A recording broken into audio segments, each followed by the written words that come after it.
What if I told you that while Jesus was being crucified, as his blood soaked the dirt of Golgotha, as nails held eternity to wood, the sky wasn't the only thing reacting? What if, in that exact moment, two of heaven's greatest warriors stood not on earth, but above it, not weeping, not retreating, but watching and intervening?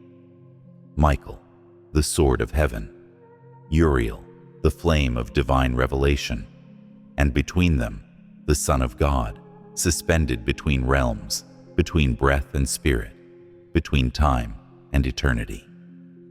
Before we truly dive in, take a moment and comment 777 if you believe that when Jesus died, something deeper was happening than we've ever been told. Because what you're about to hear will not only challenge what you thought you knew, it will awaken something in your spirit. You've heard the crucifixion story before, but not like this.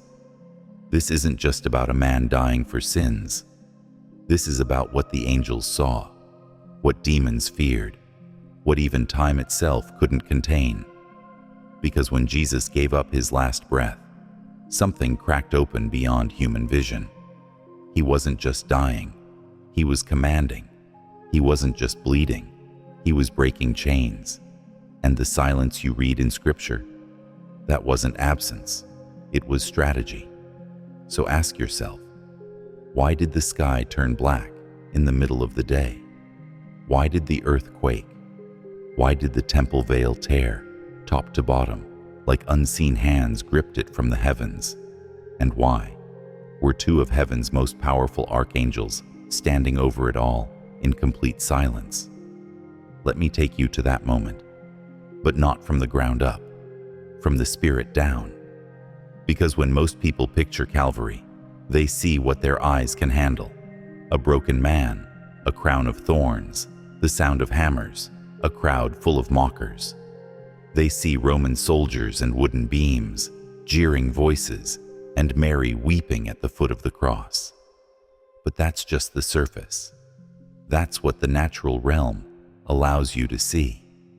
If you could pull the veil back, if you could see the dimension that has no sky, no time, no limitation, you'd see something else entirely. You'd see a war, a battle not fought with swords or spears, but with silence, with strategy, with divine tension so thick the very air would feel electric. Because above that skull-shaped hill, there were no clouds. There was a charge. Heaven wasn't crying.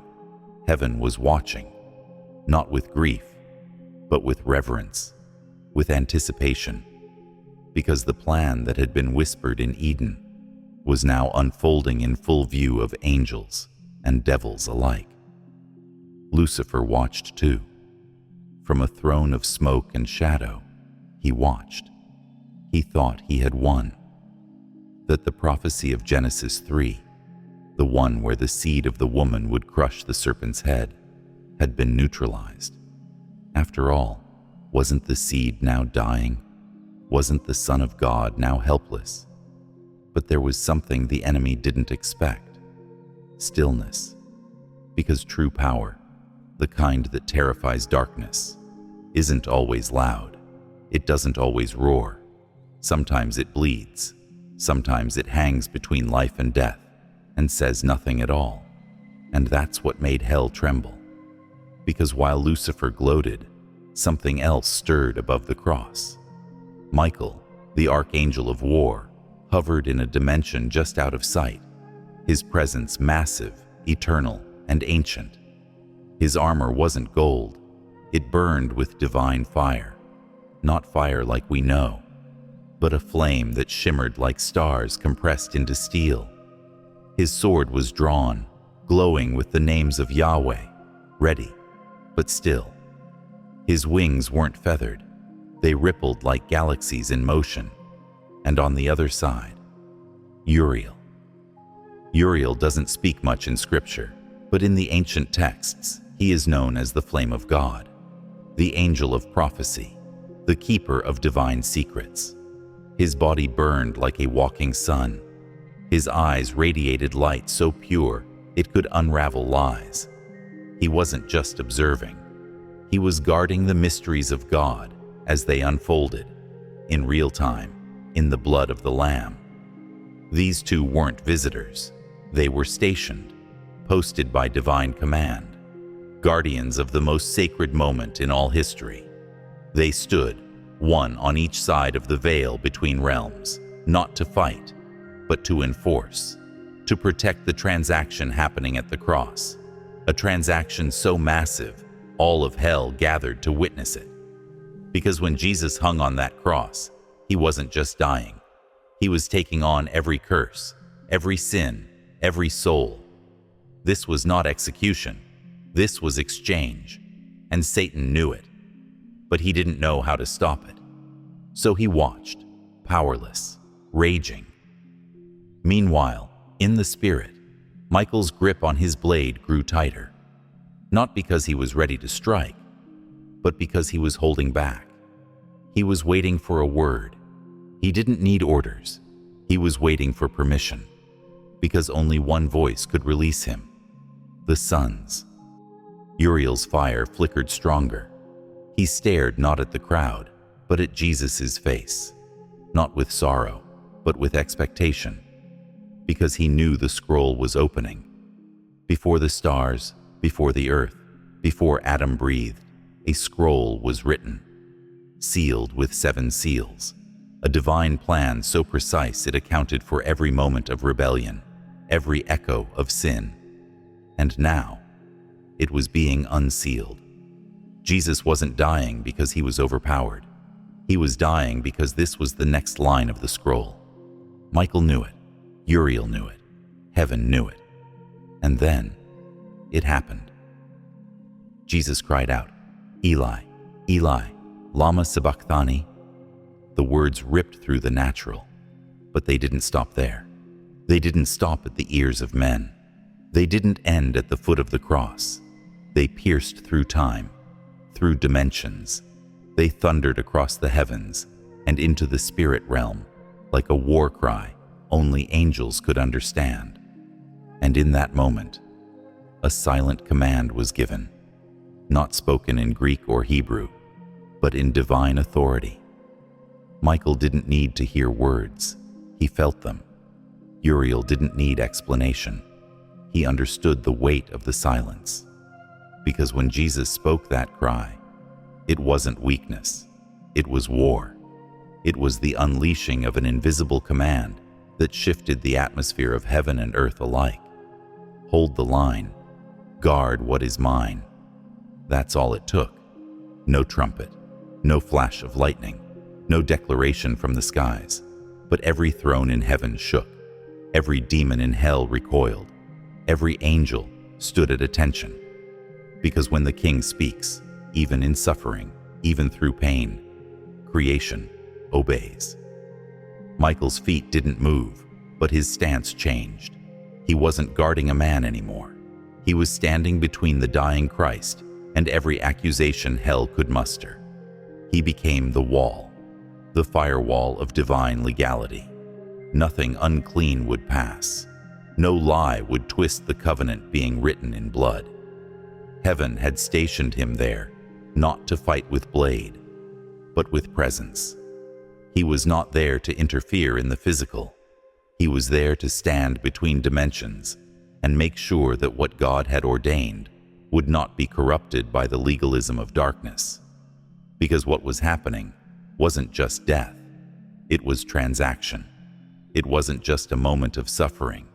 It was the signing of a divine contract. And when God makes a covenant, angels defend it. Uriel, burning like a sun, radiated with such intensity that even the shadows pulled back. He wasn't watching the crowd. He was watching prophecy fulfill itself in real time. Scriptures thousands of years old began to glow in his memory. The words of Isaiah, "He was pierced for our transgressions," came alive before him. But Uriel's role wasn't just observation, it was revelation. Because as Jesus died, a wave of holy light began to move across time itself. From that hill, from that final breath, Uriel released a ripple into eternity, a spiritual echo that would find its way into the hearts of men and women in generations unborn. That wave would one day crash into Saul of Tarsus on the road to Damascus. It would move into prison cells and pulpits, palaces and villages. It would split religious tradition and awaken the sleeping. It would form the words of Paul, the courage of Stephen, the fire of Peter. It would eventually reach you and me. As Jesus' blood hit the earth, Uriel moved. The veil in the temple, that sacred curtain that separated man from God, tore in two. But don't miss this. That wasn't just symbolic. For generations, angels had been assigned to guard that space. The Holy of Holies wasn't just a room. It was a boundary, a realm within a realm, a place so sacred that only one man, once a year, could enter. And even then, not without blood. But now the blood had been spilled, the perfect blood. And so the veil didn't just fall. It was dismissed. It no longer needed guarding. It no longer required separation, because the Lamb had become the door. Michael didn't step forward. He stepped down, not in defeat, but in reverent obedience. Uriel's flames surged, not in resistance, but in release. Because access had just been given, not to priests, not to prophets, but to all. The war for proximity was over. The gates to the holy had opened, not in one temple, but in the Spirit. From this moment on, God would no longer dwell in temples made by hands, but in the hearts of the redeemed. Now pause. Breathe that in. Jesus, with his last breath, gave more than forgiveness. He gave permission. He didn't just tear the veil. He wrote your name on the invitation, and what comes next changes everything. Because as Jesus gave up his spirit, something else began. Something far more terrifying to hell than even the cross itself. A descent, a journey into the deep, into Sheol. Not metaphorically, not allegorically, literally. The spotless, sinless Lamb of God, the Word made flesh, was about to enter the realm of the dead, and he wasn't going alone. Michael followed, Uriel followed, not as protectors this time, but as witnesses, witnesses to what no angel had ever seen. God walking into the stronghold of death. Hell had never been visited like this before. Not like this. Because Jesus wasn't begging, he wasn't knocking, he was coming for the keys. Sheol. A word we've heard, but rarely understood. Ancient. Heavy. A realm spoken of in hushed tones, veiled in mystery and dread. In the Hebrew mind, Sheol was not hell as we imagine it. It was the underworld, the realm of the dead, a place of shadows and silence, divided into two sides, one of torment, one of peace. On one side, the wicked suffered. On the other, the righteous waited. Abraham, Moses, Elijah, David. They were there, waiting for a promise they had believed in, but never seen fulfilled. Until now. Because when Jesus' body was wrapped in cloth and placed in a tomb, his spirit didn't sleep. It descended, not like a ghost, not like a soul in mourning, but as a king on mission. The gates of Sheol groaned. The darkness thickened. Every ancient power, every fallen watcher, every chained giant of the flood felt it. Something was approaching, something holy, something foreign to death. And behind him, Michael, glowing like a storm restrained, silent, watchful, fierce, not sent to fight, but to testify, to bear witness in the court of eternity. And beside him, Uriel, still aflame with divine light, a light that cut through the gloom of Sheol like dawn through fog. He didn't speak, but his fire spoke for him. It declared one thing to every imprisoned soul: the light has come. Lucifer felt it too. He had watched the crucifixion from afar, smiling in arrogant satisfaction. But now, that grin was gone. He sensed something had shifted. Jesus was in his domain, but not as a victim, as a conqueror. And he didn't come to negotiate. He came to reclaim. The psalmist had written it centuries before, though few understood its meaning. Psalm 24 verse 7 says, "Lift up your heads, O you gates, and be lifted up, you everlasting doors, and the King of glory shall come in." Now imagine that verse, not sung in worship, but thundered in the halls of the underworld. Imagine ancient gates, crafted not of iron, but of spiritual bondage, groaning as they were forced to open by nothing more than divine presence. Jesus didn't yell. He didn't raise his voice. He simply walked. And the gates of death, the gates of torment, the gates that had held countless generations of souls, began to tremble. Because he carried something death had never seen: eternal authority, not borrowed, not summoned, his own. Michael didn't raise his sword. He didn't need to. He stood as heaven's witness to the greatest act of spiritual reclamation the cosmos had ever seen. Uriel stepped forward in the spirit, and with him came revelation. Scrolls of light unrolling across the very foundation of Sheol. Words that had never been understood now exploded with clarity. The hidden truths of God, locked away since before time, now unfolded for both the angels and the captives alike. Mysteries whispered by the prophets, now fulfilled. What the prophets had seen in part, Jesus was now revealing in full. One by one, the righteous began to stir. Abraham saw the fulfillment of the promise. David saw the son he wrote of in the Psalms. Moses saw the greater deliverer. Elijah saw the one who comes in fire, but speaks in whispers. The righteous rose, not just in belief, but in recognition, because they saw the Lamb, and they knew. The wait was over. It wasn't just a descent. It was a jailbreak. Chains broke, cells unlocked, centuries of silence shattered as light flooded the deep. And then it happened. Jesus extended his hand, and in the spirit realm, keys appeared, not forged by men, not cut by angels, but born of divine authority. The key of death, the key of the grave, the key to every prison of the soul: guilt, shame, fear, torment. Lucifer couldn't stop it. No demon dared speak, because the presence of the Son was more than they could bear. And then Jesus turned to Michael. 3 words, no trumpet, no roar, just eternal finality. Time to rise. And that was it. The resurrection didn't begin at the tomb. It began here, in Sheol, where death had to bow, where angels stood in reverence, where darkness surrendered not to violence, but to obedience. And when Jesus rose on the 3rd day, he didn't rise alone. He carried the righteous with him. He carried the fulfillment of every prophecy.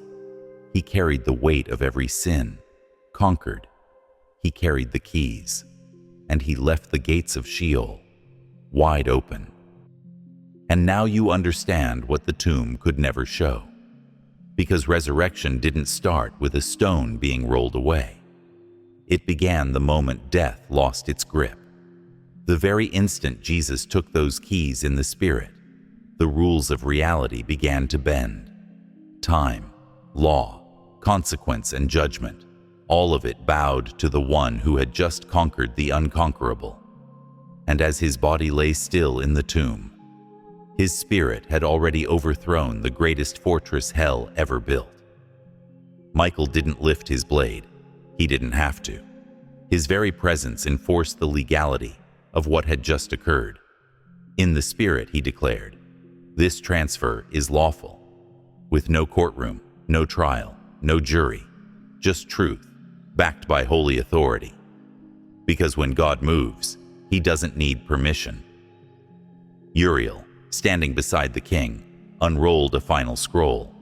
This one burned brighter than the others, because this one contained the ripple, the spiritual shockwave that would shake empires, stir revivals, split religions, and one day reach you. With that scroll opened, Uriel released a final wave of holy fire through the dimension of death, light so pure, so undeniable, that it branded eternity into the soil of Sheol itself. The souls of the righteous began to rise, not in rebellion, but in release. David, who once wrote, "You will not abandon my soul to Sheol," now looked his Redeemer in the face. Isaiah, who saw the suffering servant, now stood before him, no longer a vision, but reality. Abraham, who believed God, and it was credited to him as righteousness, now beheld the Lamb who fulfilled the promise. Jesus didn't just walk out of the grave for himself. He carried every name, every hope, every tear, every soul that had been waiting on the edge of deliverance. When the tomb cracked open, when the angels rolled the stone away, they weren't letting Jesus out. They were revealing that he had already won. And behind him, unseen to human eyes, followed a host of the redeemed. Not ghosts, not apparitions, but witnesses. And just like that, death itself was demoted, its sting shattered, its victory undone. So what does this mean for you? It means when Jesus was dying, he wasn't defeated. He was operating in divine silence, giving orders the world couldn't hear, sending angels the world couldn't see, breaking chains the world didn't even know existed. It means when the world thought it had buried him, he was busy tearing down gates. It means when they sealed the tomb, thinking it was the end, he was unlocking the very prisons of hell. Michael stood, not to swing a sword, but to affirm a victory. Uriel burned, not to destroy, but to unveil. Because that's how heaven operates. Not always loud, not always visible, but always decisive. When Jesus declared, "It is finished," the heavens didn't just nod, they moved. Michael raised his blade, Uriel sealed the scroll, and the universe realigned. That moment, that silent moment, split history. It redefined how heaven sees earth. It redrew the battle lines. And now you understand. You were never meant to fight alone. There are angels on assignment you cannot see. There are strategies unfolding in your silence. There are victories happening while the world thinks you're losing. So the next time you feel surrounded, remember the cross, the stillness, the darkness. Remember Michael, waiting in silence, sword drawn. Remember Uriel, holding fire in his eyes, scrolls in his arms. And remember Jesus, bleeding, commanding, descending, conquering. You may feel forgotten, but heaven is never inactive. Even in the silence, orders are being given. Chains are breaking, scrolls are opening, angels are moving, and victory is being written in blood. So now I'll ask you, which moment shook you the most? Was it the angelic war above Golgotha, the invasion of Sheol, or the keys being ripped from the grasp of death? Drop your thoughts in the comments. Let's talk about it. And if your eyes were opened by what you just heard, share this. Like this. Let the ripple continue, because what's coming next will blow your mind even more. If Jesus conquered death this way, imagine what he's preparing to do next. Comment 777 if you believe the war is already won. And never forget, he didn't just die for you. He took back everything hell stole, and he's not finished.